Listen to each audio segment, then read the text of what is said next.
All right. Christine, you want to go first? We'll just go around this way. Sure. Hi, I'm Christine. Hi. Can you come up here, actually, please? Oh, Save my own tripod. can I bring my questions? You can. Behind it? Yeah. Yeah. Did we get Hi. two at once? Yeah. I was asking both. Yeah. Awesome.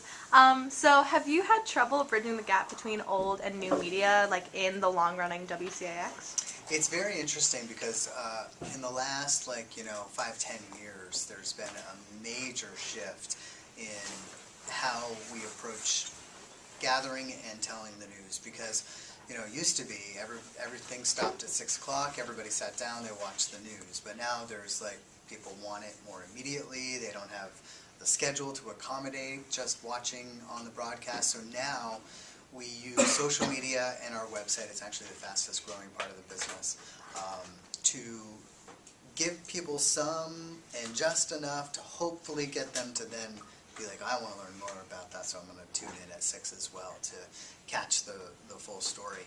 But yeah, that's the fastest growing part of the business, for obvious reasons. Everybody has a smartphone, a tablet. They want their news when they want their news, and so we've had to adapt.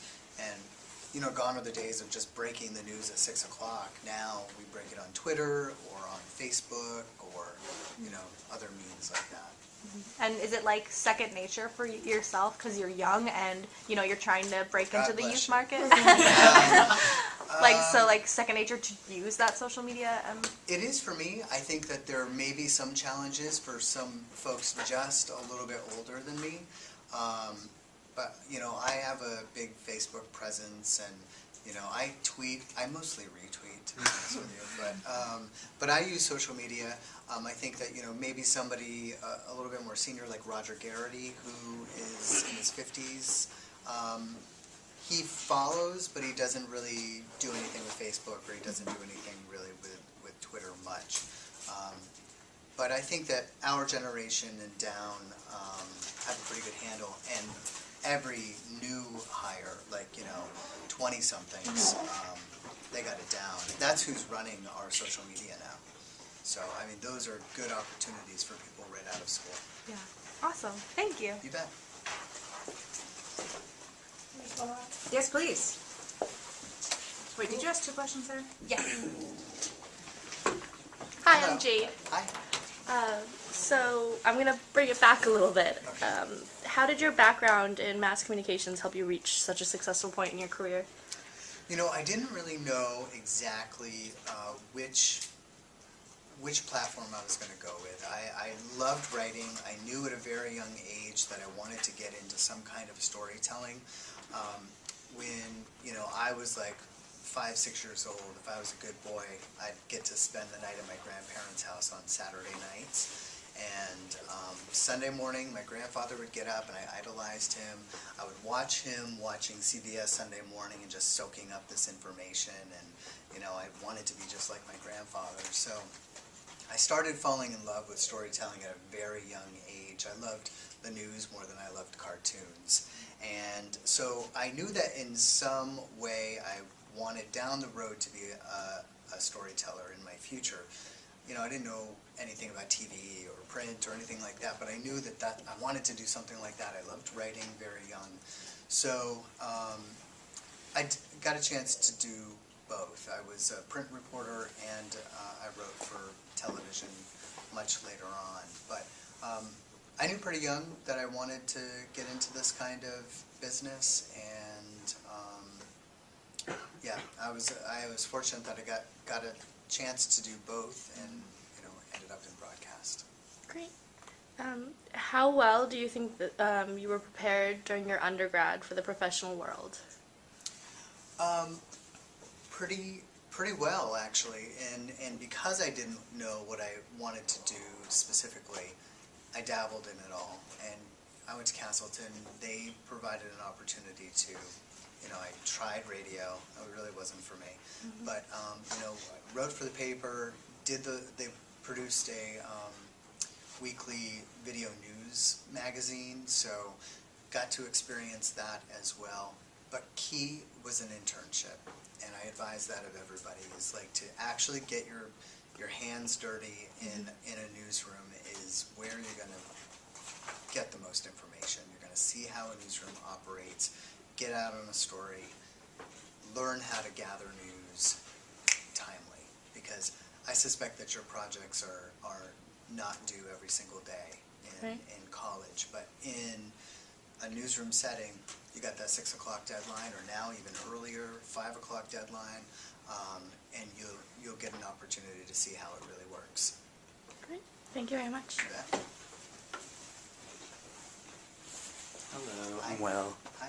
So just going off of Jade's question, I was going to ask you what was the most beneficial part of your undergrad, but after hearing your answer, it's clearly the internship. So could you just talk a little bit about that and what you learned from that and what the biggest takeaway was? Yeah, for sure. I actually ended up doing 2 internships. I interned out of our bureau in Rutland, which was awesome because it was just myself and, you know, at that time it was a one-man band, Anson Tebbets, and so he needed help. So he put me to work, which was huge because I got a chance to run the cameras.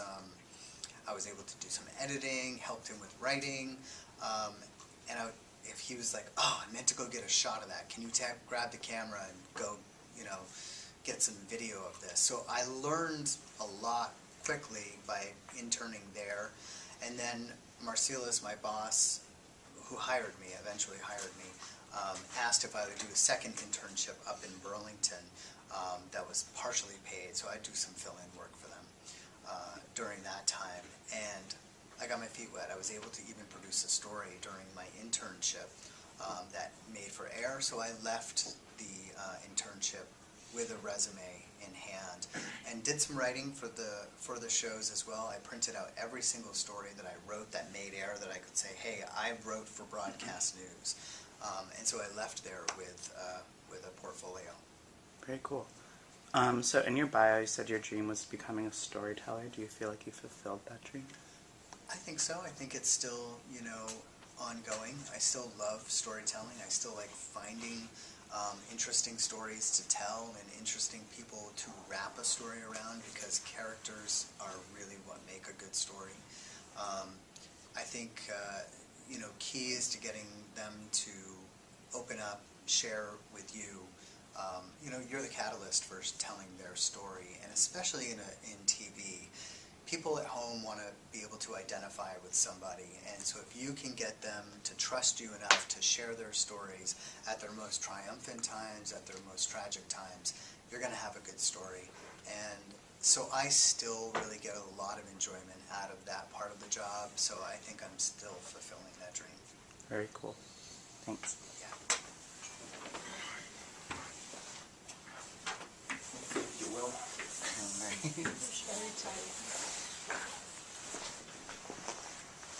Hey, how's it going? I'm Tanner. Nice to meet you. Nice to meet you too. So on the WCX website, it said you've won an Emmy, 10 Edward R. Murrow, and 9 Emmy Award nominations. How have those awards and nominations affected how you continued to be an anchor and elevated your skill? It's always an honor to sort of have somebody recognize your work, but I think even more so than the awards is that the work behind those awards were definitely the most rewarding part. Many of them were sort of long-form series pieces that you know, took a lot of legwork, a lot of people, you know, gaining people's trust again to get them to share stories about domestic violence or child molestation or transgender or, you know, some really heavy topics. Deep stuff. And so I think it's the work behind that was sort of the icing on the cake, honestly. It's the you know, the work that goes into putting something. I mean, it's a shit ton of work. And it's like you're you know, overwhelmed, and you're like, I may not take on another project like this again. But once you can see it to its end, and you watch it air, and you're like, all right, you know, that came out how I envisioned it. That's really rewarding, and then just to have the industry recognize that, yeah, you did a good job is pretty cool. That's awesome. Thank you so much. All right, and for my second one, it says you're also a producer on the show for the 6 o'clock news. How is that have you found that there's any difficulties being like the anchor creative man, and then like also the strict producing side of it too? Is there any difficulties you find? Yeah, good question, because they're very different gigs. I love the anchoring side of things. I love the reporting side of things. I love getting out and meeting people. That part of my job, totally into. Right. The producing side of my job, there are days that are just like, but it's more of the like crossing the T's, Yeah. dotting the I's, making sure, you know, the news crews are where they need to be, deciding story placement and the amount of time that each story gets. That is a challenging part for me, because I don't feel as though it's not my strongest suit. I think telling stories is my strong suit. So I work harder Yeah. at the producing side of things than I do at going out getting a story, and I can crank a story out pretty quickly. So it's just the story's just a little bit more enjoyable for you. Awesome. Totally. Thank you so much. Yeah, you bet. Hi, I'm Quinn. Hi. So you mentioned what? Okay, you mentioned that you started out in print and then you switched to WCAX. Yeah. What was that transition like? It was really challenging, and here's why. Because when I was at the newspaper, there were a couple of advantages in that, you know, you could do everything from your office. Wear a baseball cap, don't have to shave, and everything could be done from the office. But also you had some freedom in the amount of writing that you could do, and in telling a story, you could, you know, go 2 pages and be fine.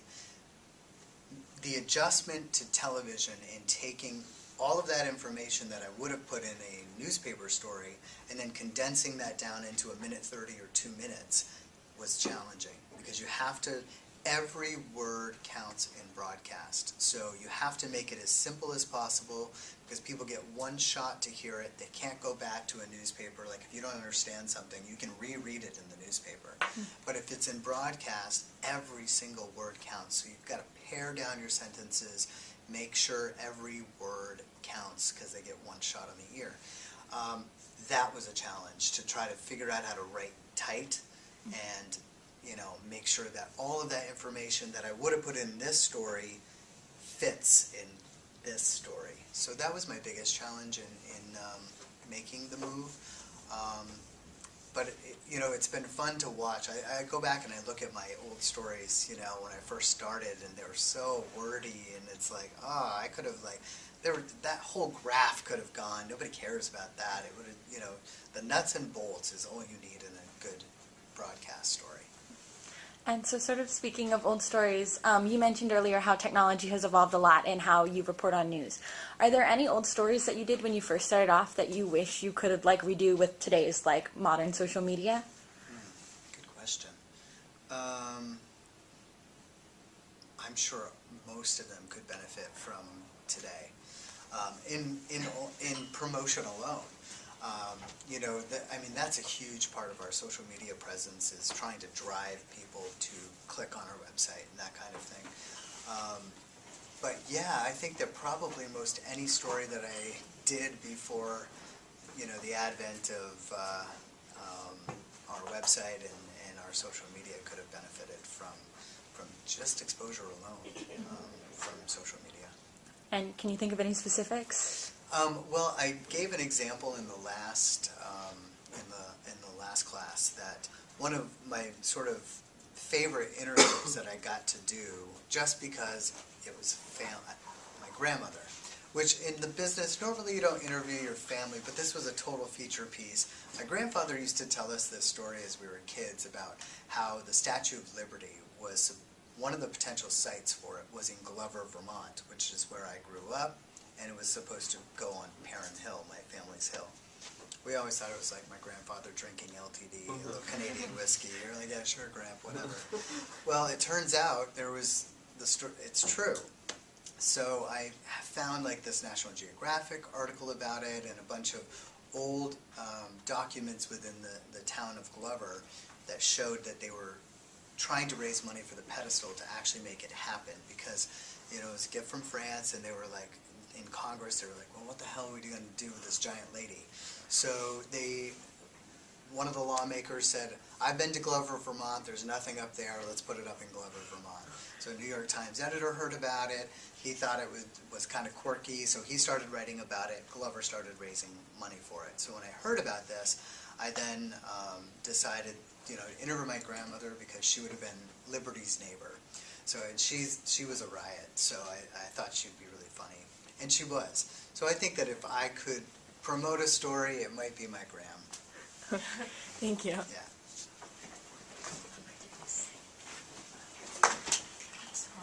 Hi, Rachel. Hi. My first question is, so you were nominated for a GLAAD Award for your series on the Vermont transgender community. Are there other ways that you've been involved in the LGBT community? Yeah. On the air or outside? Either one. I host the Outright Youth Awards. I've done that a few years. I'm a contributor to, what used to be RE12. And I've covered numerous stories over the years on the LGBT community. Most recently, I did this story on a very high-profile CEO in Vermont who was finally willing to share that she's transgender. She was Dave Hallquist, and came out in my story on the news, trusted me enough to tell her story. And it was, I think, powerful. We followed them through, she and her wife, through a very difficult, Christine's wife was struggling with this revelation and going public with this revelation. She had known about it for decades, but as long as it was kept in the house and nobody knew about any kind of dressing, then it was okay. But, Christine felt like she couldn't live this lie anymore, so that was the most recent story. It was a pretty rewarding one, too. I got a lot of positive feedback on just bringing to light the internal struggle and the struggle that families face when someone is trans. Cool. And so what inspired the Becoming series, and what was your biggest takeaway from it? I was curious. I think that at the time, the word transgender was sort of kind of creeping into conversations a little bit, and I wanted to know exactly what that meant. And I thought that Vermonters could benefit from knowing more about this. So that was sort of the impetus behind it. And then, so I was like, well, how do I, not a lot of people are going to want to go on camera and, out themselves. So I did a lot of groundwork, a lot of legwork. I attended a few parties in central Vermont. This is where I sort of began. I found this woman who does makeovers for the trans community. So I called her up, met her for coffee, and I said, this is what I want to do. I want to explain what transgender means. That was sort of, that is basically what I wanted the series to do. But I needed characters. I needed somebody to share their story. Otherwise, who cares what I say? You want to experience it from the character. So I I asked this woman, her name was the Wig Goddess, so great name. And so I was like, can you hook me up in meeting some people to earn their trust, to let them know what I'm up to? And she was like, well, I'm having a party for, they hold these once a month parties or whatever, sort of cocktail hour and pizza and whatever. And so I said, would you ask around and see if they mind if I show up, no camera, just to, shoot the shit a little bit. And so she asked, told everybody what was going on. Anyone who was comfortable came, people who were not comfortable didn't. But about 10 people came. And, I just had a couple of cocktails and talked and learned, because I didn't know a lot about it myself. And identified a few people by the end of that party who would be willing to share their story. And so that's how I facilitated it. And that was the GLAAD Award. And your biggest takeaway from that, working in that? I think, personally, or professional? Either one. I was just in awe of the bravery that somebody who's trans has, and there's so much power in being your authentic self that that was a huge takeaway. I think probably both professionally, and I hope it came across that way professionally. I certainly took away that personally. Okay, thanks. Yeah. There, I'm Duncan. Hi. So you mentioned about being your authentic self, and so kind of elaborating off what Rachel said, would you say that when your coming out has launched you in a new direction on your career in news reporting about LGBT issues? You know, maybe. I sort of always kind of thought I was out, but it wasn't really until 7 Days had done a, you know, I'm not a sort of like huge fly my flag guy. That's just not how I roll. Mm-hmm. But 7 Days had done an article about myself, and at the time my partner, and it was like a brief little mention. It was like, you know, it was about me taking over from Marcellus Parsons, who was my predecessor. And in that article, there was just like a mention saying, you know, he lives with his partner Peter in Burlington. It was something very simple like that. I got so much like email and Facebook messages and like all of this, and I was like, well, who the hell didn't know this already? I was just surprised. I had no idea, you know, I just didn't know. But one in particular, it wasn't an email, it was a letter, because the guy was so old, he probably didn't even know about email. But anyway, this like 90-year-old gay man in Shelburne wrote me this extremely thoughtful letter about how he was so happy that we've gotten to a place where and kudos to 7 Days for not even sort of like making a big deal about it. This is just who I am, and this is who I live with. He was so excited about the fact that it was simply mentioned that way, and it wasn't like, oh my God, Andy's gay, you know, that showing the progress that we've made as a community. So I think in some ways, you know, I think honestly most people don't give a shit anymore. So I'm happy about that, obviously.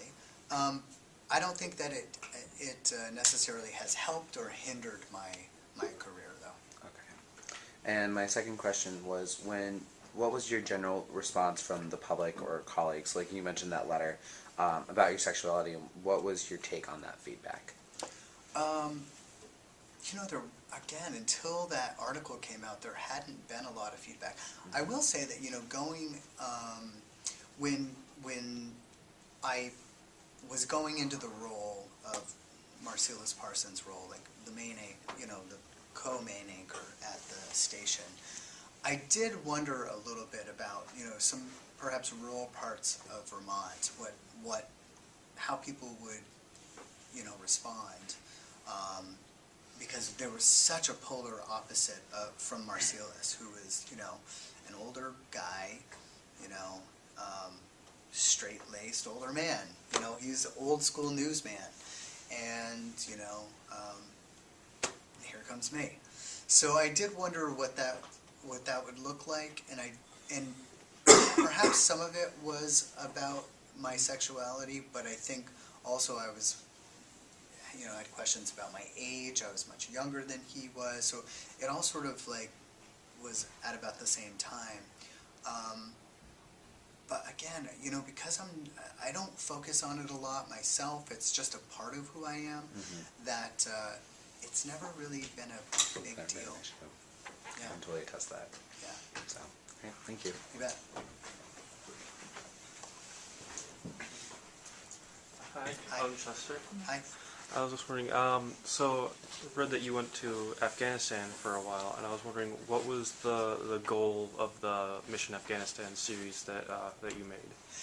When we heard that 1,500 Vermont Guard soldiers were getting called up, it was the largest call-up since World War II.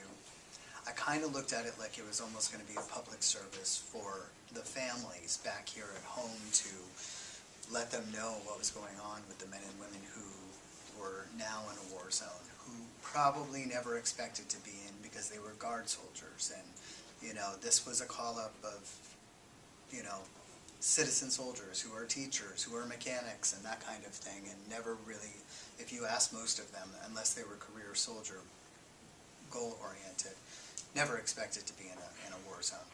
So I looked at it like this could potentially be a good public service to be the eyes to really show, because CBS or NBC or ABC wasn't going to focus specifically on Vermont and what they were doing there. It was going to be, if something blew up, that would be in the news.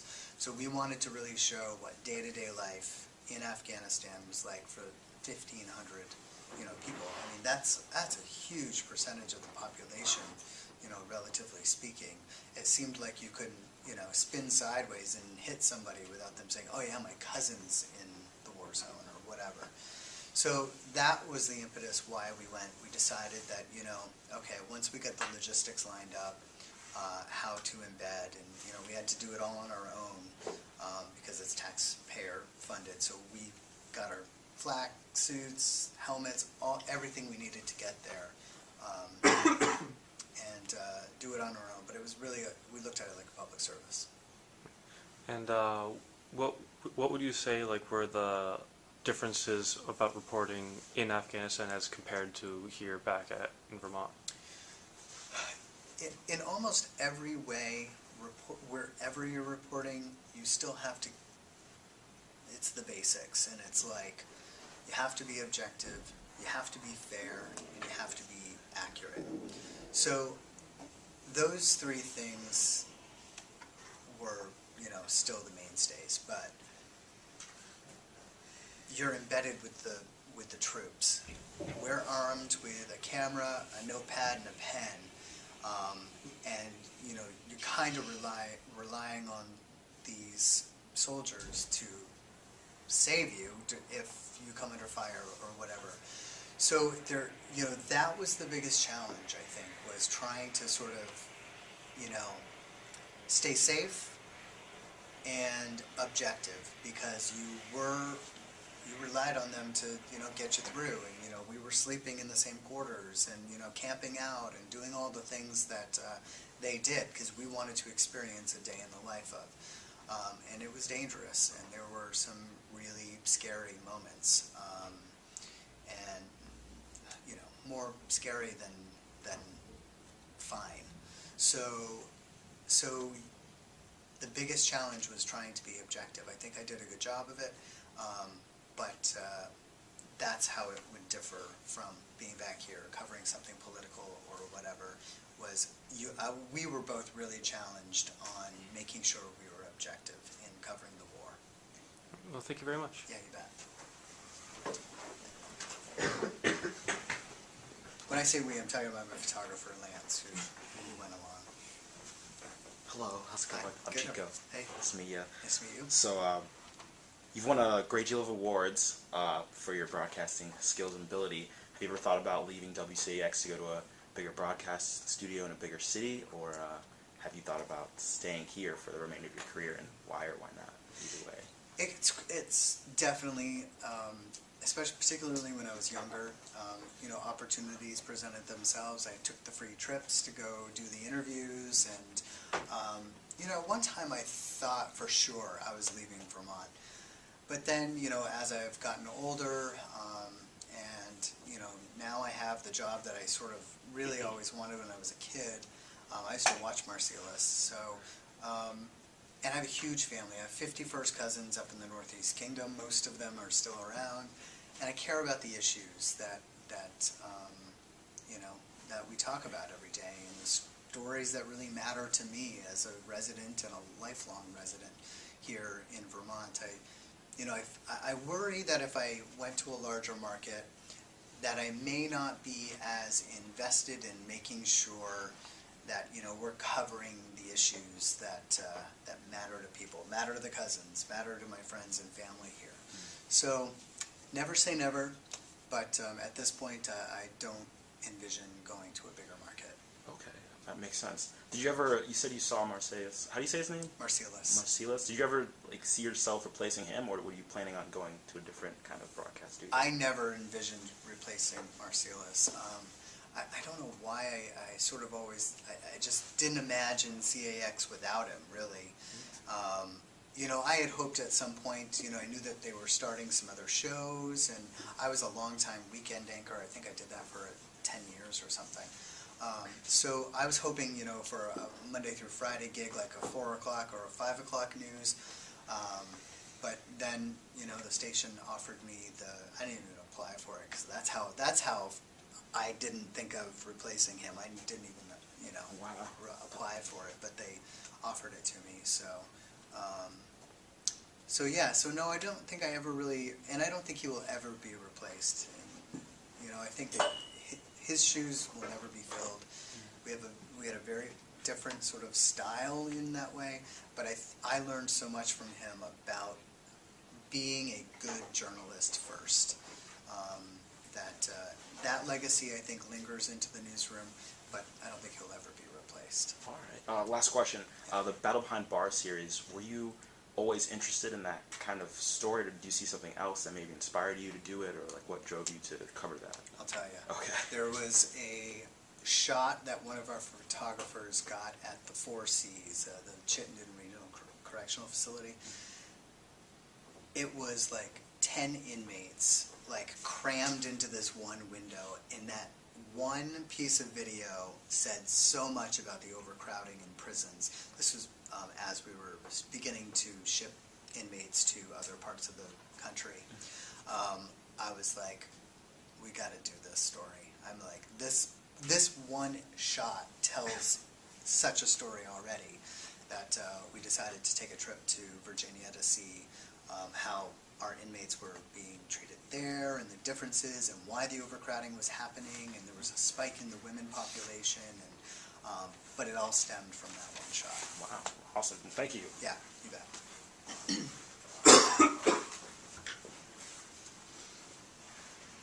Hi. Hi. I'm Michelle. Hi. So going back to Afghanistan and everything, do you think by traveling all the way over there and everything has influenced or affected the way you do reporting or how you kind of see newscasting everything? I think it changed my perspective in seeing being immersed in a different culture. You know, I've described it before as a frightening, fascinating, educational, and emotional experience. And I hope that I took away, I hope that was presented in the material that we brought back.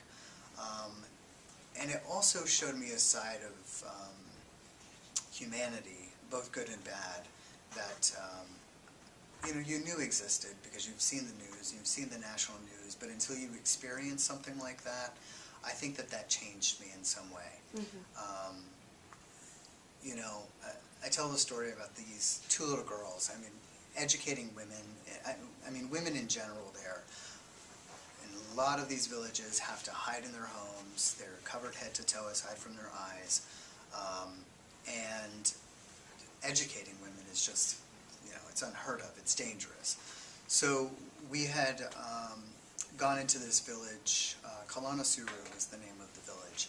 And there was very little interaction with the U.S. at that point. I had a translator, though, with the Vermont troops, I should say, at that point. And so we went to this school, what they called a school. It looked more like a jail. It was surrounded by armed guards. It was covered in barbed wire because they feared the Taliban would try to bomb it because girls were being educated. And hundreds of girls were being educated. They were like walking, you know, 15 miles in the morning to this one school in this entire region because it's very divided both politically and geographically. So all these girls were congregating in this one school to be taught because they finally had pushed the Taliban back to a point where the girls didn't have to be covered and could go in and be educated. So I talked to these two little girls through a translator, and I was like, well, now you get to go to school. What do you want to do, you know? And one of them was like, teacher, and the other one was like, doctor. And I was just like, take so much for granted here, you know. So I think that side of humanity was something I took away, and yeah, it was very interesting. And so then, out of all the pieces you've done throughout your entire career, which one do you think would be the most influential on you and how you've grown throughout your career, as well as like for the people that have, so, say, read the articles or watched the pieces that you've done? I can probably point to maybe four pieces that or series that I hope did a service. It would be Mission Afghanistan, our trip there, because we covered everything from, you know, the arrest of Taliban insurgents and bombings to girls going to school. Suffering in Silence was a series I did about domestic violence. Even in the news media, it doesn't get a lot of coverage. You hear on the scanner somebody saying, oh, they beat up their wife, or, you know, and everybody's like, oh, it's probably a domestic. Like, it's not a big deal. So I wanted to really tackle that issue, to be like, why do we have that impression or reaction when you hear about domestic violence, that it's not as important if, say, somebody was a stranger who got beaten up. So I wanted to figure out why that was, and I found a really honest character who, she shared her story of just like a horrible life and was nearly killed. So I hope that did some good. A series called Dirty Secrets about child molestation, and this victim, you know, shared the story of being, you know, basically abused from childhood all the way up into her teenage years, and her dad was a serial molester. He molested like 100 kids in town. So, you know, I think those stories probably had some of the greatest impact. I said 4. I think I named 3. There was one other one. I'll let you know if I think of it. But I think those kind of stories are the ones that, you know, I think have a big impact. I think they get people's attention. They're a little bit taboo. Oh, and transgender, in the transgender series. And I think they get people's attention. It may make people uncomfortable, but hopefully they learn something. Thank you so much. You bet.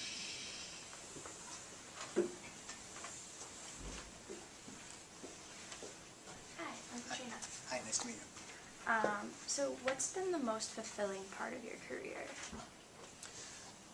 I think, again, going back to the idea that it's sort of a service. I feel like I can't imagine doing anything now that I wouldn't feel like you could make a difference. Like by educating somebody about a topic, that you can perhaps make a difference in, you know, changing minds, or in educating them about a topic, even if it's something like, you know, the local school board or whatever, that there's a real public service, and it's a real privilege to be able to do this job when you're invited into people's homes and lives at the most triumphant or tragic times in their lives, and that they're willing to share that story, and you're a witness to history, and you get to repeat that to viewers is pretty special. So I think that that's probably it. Do you have any advice for aspiring reporters, anchors, or producers? Yes. 1, clean up your Facebook and Twitter pages. Get rid of the like this, and get rid of the chugging beers and whatever, because that's the first place we go to now. We want to see what kind of character you are. So do that. Get an internship, because you're going to learn the most by being in an actual newsroom setting. In print, in broadcast, whatever it may be, you will be able to be put to work. You'll witness the sort of daily deadline grind that goes along with the job, and get your feet wet. My internship, I ended up walking out of there with a story that actually aired, because I was like, you know, put my nose to the grind, and I tried to impress, asked a ton of questions, asked if I could help, ended up doing a story. So I left there having written for broadcast. I printed every single story that actually made air, so that I could walk into a place and say I've written for broadcast, and I had a story with me for my reel. So I left with a portfolio. I think that's key to landing a job outside of school. Thank you. You bet.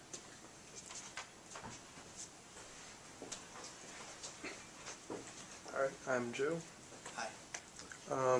So between your works on difficult and like heavy topics like the war in Afghanistan and like domestic abuse and child molestation, what would you say is like, are those things very taxing for you, like mentally and whatnot? Because they are pretty dark subjects. Yeah, absolutely. It's a good question.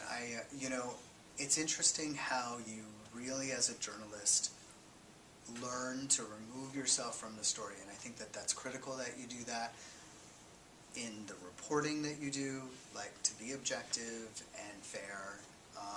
You have to kind of take yourself out. We were chatting earlier that you kind of process, because it's heavy stuff a lot of times, and you get people to kind of spill their guts, and it's an emotional time, but you have to sort of take yourself back. And this is sort of a tactic in interviewing, and I know it's not nice, but I'm sort of known in the newsroom for making people cry, so it's kind of my shtick. How you get, and it's not just for getting people to cry, but it's to have the power of the story relate to people at home. One thing that I will do when I'm doing an interview with somebody is they start to get emotional. Everybody stops talking, like right away. If you're like doing an interview and like somebody starts to get emotional, you stop talking.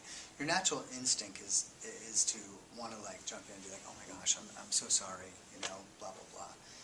But if you instead just sit there and wait and don't say anything, there's this like natural or uncomfortable moment where they're going to start talking again, and that's when you're going to get the most raw emotion from somebody, because they feel like they have to talk, and so then they kind of spill their guts.